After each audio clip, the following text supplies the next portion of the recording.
we were planning to be here until 4. So it sounds like, you know, I think, at least as I heard it, every group is going to speak, and we may have some time left. I don't know if we want to try to preserve time left for questions. It's going to be hard for everybody here to ask one, is the problem.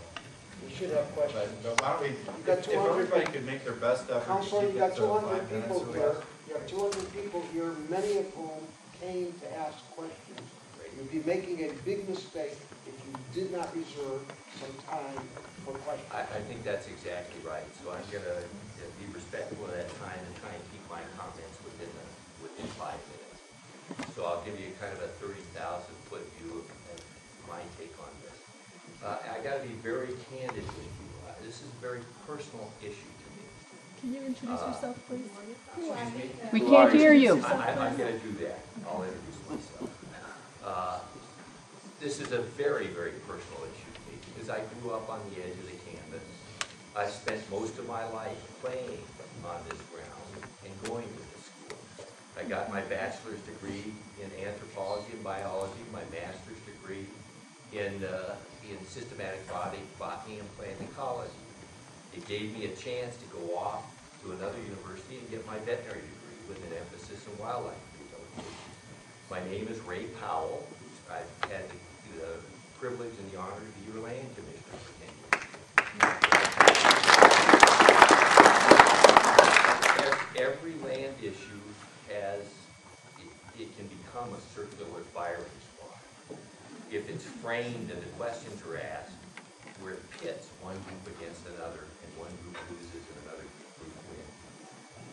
Good planning and good management doesn't do that.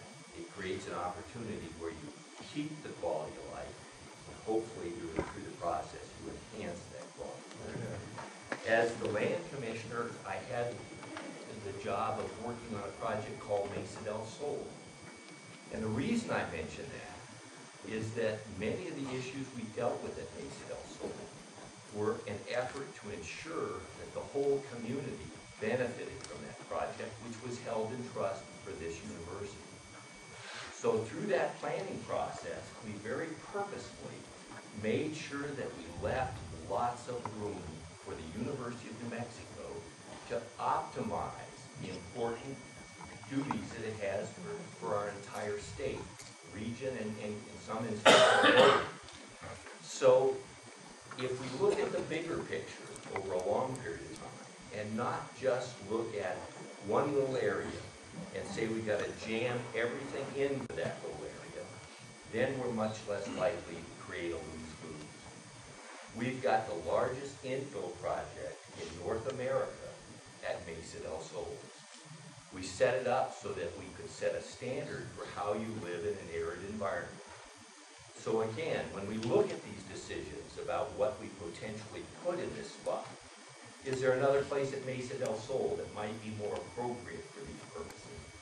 Because I strongly believe that this open space has enormous intrinsic value for all the reasons that have been mentioned before me.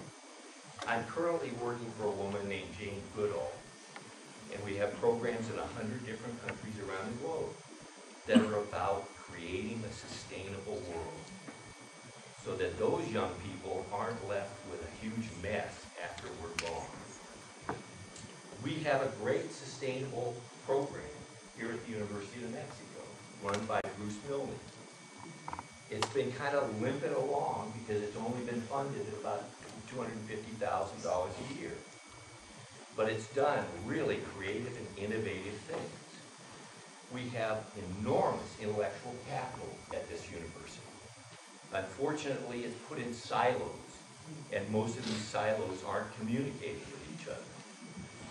What this incredible crown jewel, in my opinion, this site can do is it can bring those silos together to communicate with one another, to actually formulate sustainability programs that we can not only use here, but we can use that intellectual capital across the globe. It's a place where we really can communicate for all the reasons that have been mentioned for our young people, so they have the same passion that I have about this university in the future because they've experienced it, and they've been outdoors, and they have an investment in it. I hate to report that the current administration has neglected to fund sustainability program for this next year. I think that is an enormous mistake, particularly in the current situation we find ourselves in on the globe.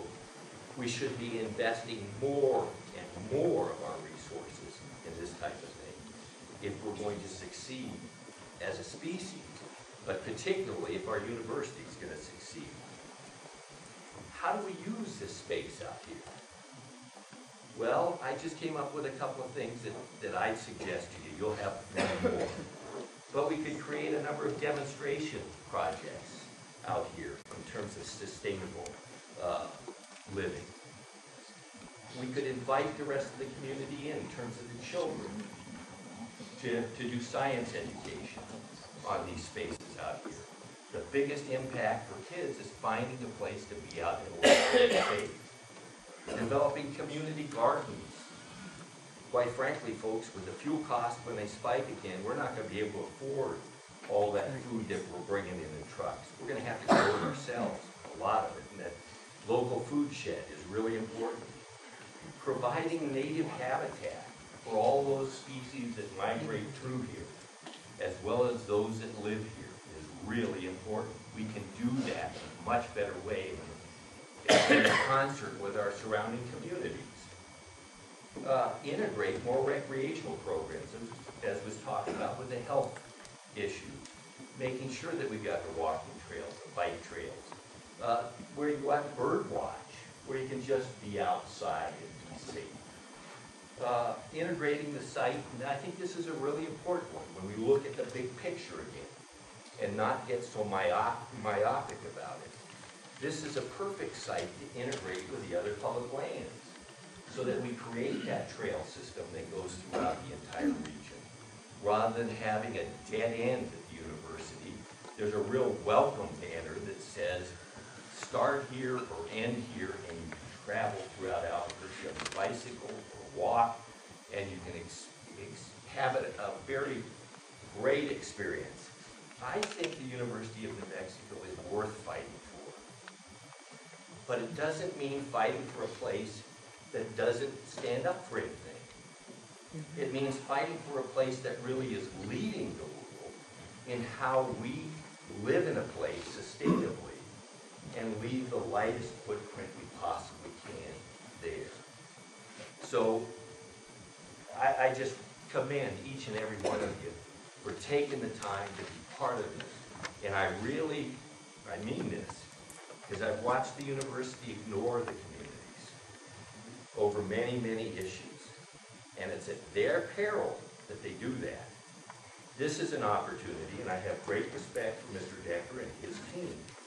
This is a great opportunity to heal some of those wounds and build some bridges and do really outstanding planning in the process so that our kids and our grandkids can celebrate this place instead of run from it.